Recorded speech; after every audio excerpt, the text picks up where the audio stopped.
if you have a proliferation of laws, and many of which people don't think are right and proper, that encourages a disrespect for law in general. We saw that before the problem of the welfare state arose, if you took it back in the 1920s when you had prohibition. And you had lawlessness emerge in the getting around the Prohibition Amendment. And one of the results of that was the decline in respect for law in general. And so I believe one of the arguments we ought to make against having so many laws, and that one of the most effective, and this is, in a way, I'm turning to the problem of remedies, that one of the most effective remedies for the problem of crime is to reduce the number of things that are crimes.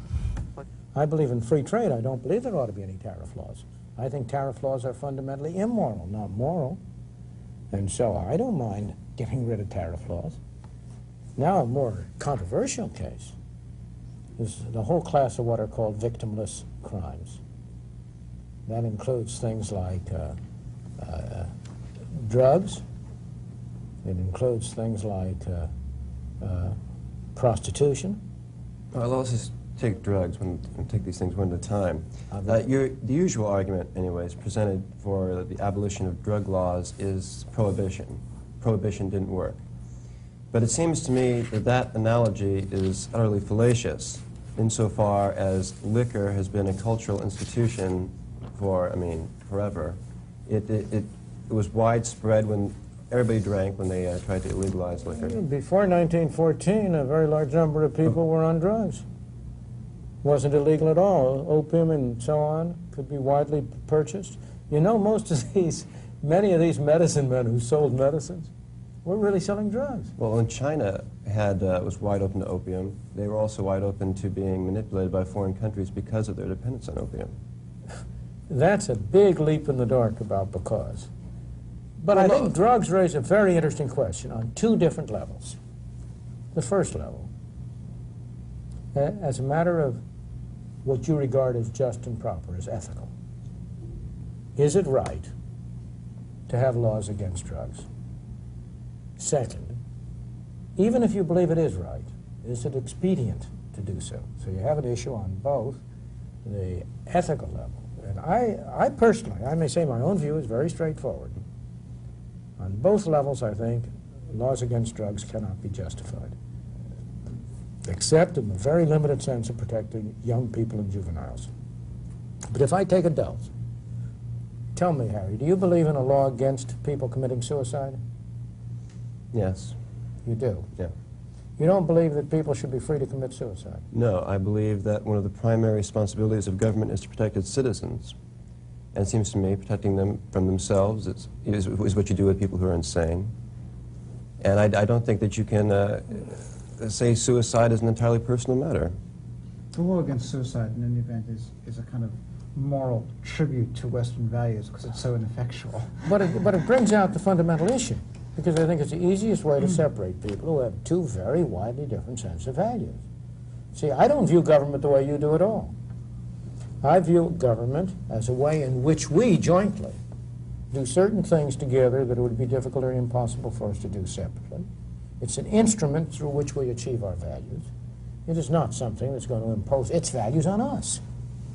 And I agree, those are two very different philosophical views of the role of government, and both of them, I may say, have very respectable and honorable sponsors, so there's nothing wrong with them. The problem with drugs, and this is an old argument I recognize, that drugs have aspects of contagious diseases.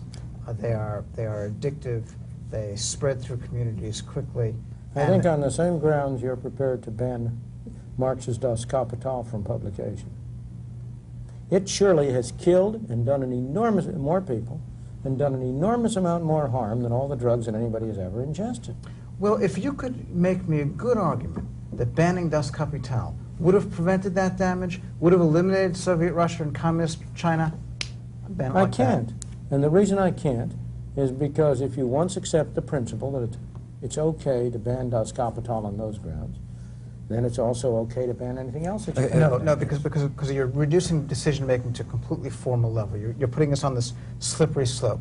In fact, we can think about things, and we can decide that banning Das Kapital is okay, but banning Who is something the about we? Galbraith Who is the isn't. we? Who is the we who can think that way? Men thinking about problems and making these decisions. But you mean that there's going to be some governmental official who will make the decision? There is no There's escape. not going to be a vote. There is no escape from making decisions. And setting up these formal protections is an attempt to avoid these decisions.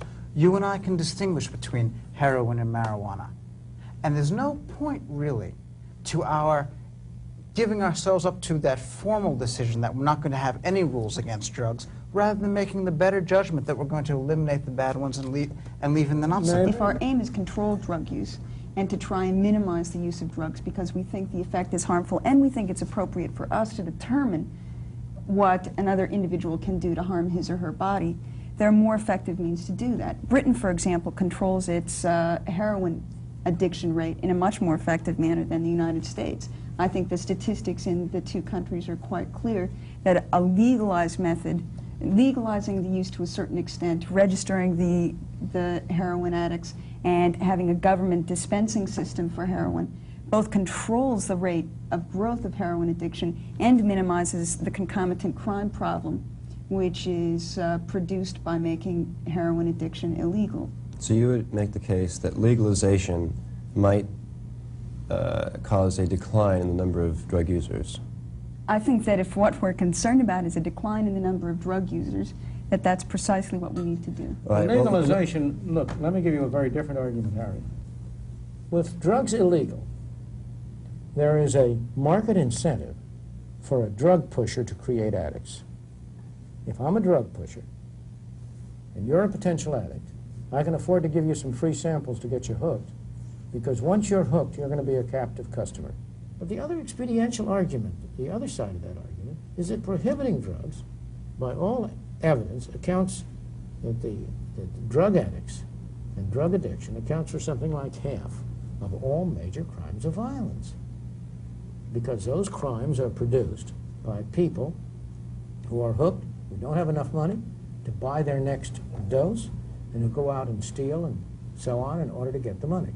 And they have to do that because drugs are so incredibly expensive, and they are expensive because they're illegal, because we interfere with them. If you had a legal source of drugs at relatively low prices, which they would be, you would, it seems to me, drastically eliminate this whole category of crime.